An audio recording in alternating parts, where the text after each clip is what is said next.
Déjà, une victoire à Carcassonne, c'est difficile et on l'apprend parce que cette équipe est très valeureuse et nous a posé beaucoup de problèmes et ça on le savait.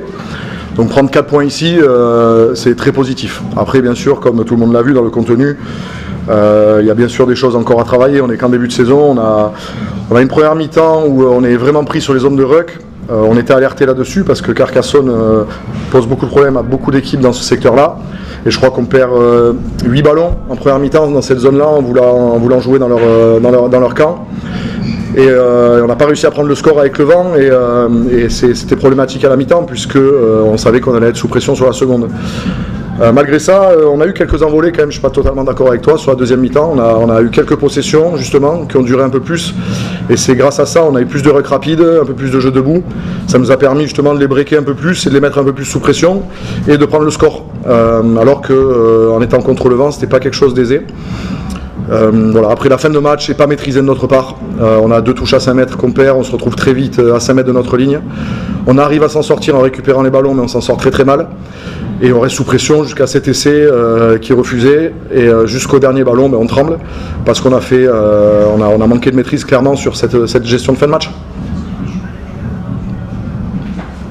Quels ont été les mots à la mi-temps? Parce que la première mi-temps avec le vent, un point d'avance, très sanctionné. Qu'est-ce que vous avez dit aux joueurs pour c'était bien peut-être sur l'entame de la mi-temps? Ouais, qu'il fallait pas s'affoler parce que les joueurs commençaient à s'agacer. Ils étaient un peu frustrés de leur mi-temps justement parce que on connaît le contexte du vent pour et du vent contre.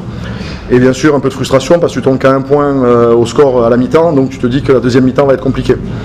On a essayé de calmer tout le monde, de ne pas s'affoler et de surtout régler ces zones de ruck parce qu'on savait que si on pouvait tenir le ballon un peu plus que ce qu'on a fait sur la première mi-temps, on pouvait leur poser des problèmes en les déplaçant. Chose qu'on a réussi à faire par moment sur la deuxième mi-temps. Donc voilà, le leitmotiv c'était surtout de ne pas paniquer, de rester un peu plus froid dans nos têtes. Carcassonne a eu ce problème-là du coup en deuxième mi-temps, je trouve. Voilà, donc on ne s'est pas affolé jusqu'à la 70e. Les 10 dernières minutes ont été un peu plus complexes.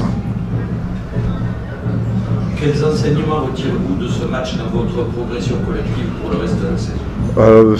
Des enseignements. Moi, je viens d'arriver à Agen cette année de Nevers, donc il s'est passé pas mal de choses dans un passé récent sur les dernières années à Agen. Et je crois qu'en tout cas, une victoire à l'extérieur à la 4e journée de championnat, c'est très positif après nos 2 performances plutôt abouties à domicile. Voilà, ce qu'on peut en tirer comme conclusion, c'est qu'on continue quand même d'avancer parce que cette victoire à l'extérieur a été difficile. Et on sait aussi qu'on a encore beaucoup de travail sur tous les secteurs que je viens d'aborder précédemment, justement pour être encore meilleur. Voilà, on est au début de championnat, mais par contre, il nous faut de l'exigence pour éviter de se rendre des situations difficiles comme elles ont été aujourd'hui. Non, je vous sens très mesuré. Vous avez toutes ces raisons de sauter au plafond pour l'instant? Non. Il y a plein de choses, mais je respecte beaucoup ce sport. Et quand tu t'enflammes dans ce sport, le lendemain tu prends un coup de bâton derrière la tête. Donc l'humilité, c'est pour moi la première des valeurs de ce sport. Il faut aussi respecter Carcassonne. Donc on est content parce qu'une victoire à l'extérieur dans ce championnat, c'est pas facile. Qui plus est ici, il n'y a pas à sauter au plafond parce qu'on reçoit Béziers dans 6 jours, qu'on a un déplacement à Colomiers pour finir le bloc. On fera déjà un premier bilan après 6 matchs. Voilà, je pense que d'où on vient, il n'y a pas raison de fanfaronner. Il faut rester serein, savoir où est-ce qu'on a pêché, parce que de match en match, c'est quoi, chaque match n'a pas la même vérité. Donc il faut rester humble. C'est un sport, on le connaît trop pour s'enflammer, c'est pas possible. Ouais, ça vous donne pas envie de regarder plus haut pour l'instant? Oula, on est à la J4, tu peux pas regarder plus haut dans ce championnat, il faut se calmer. Là aujourd'hui, 4e journée de championnat, il n'y a rien qui est fait, il y a encore 26 matchs derrière. À n'importe quel moment de ce championnat, tu peux pas t'enflammer, il faut attendre la fin, parce qu'il arrive n'importe quoi.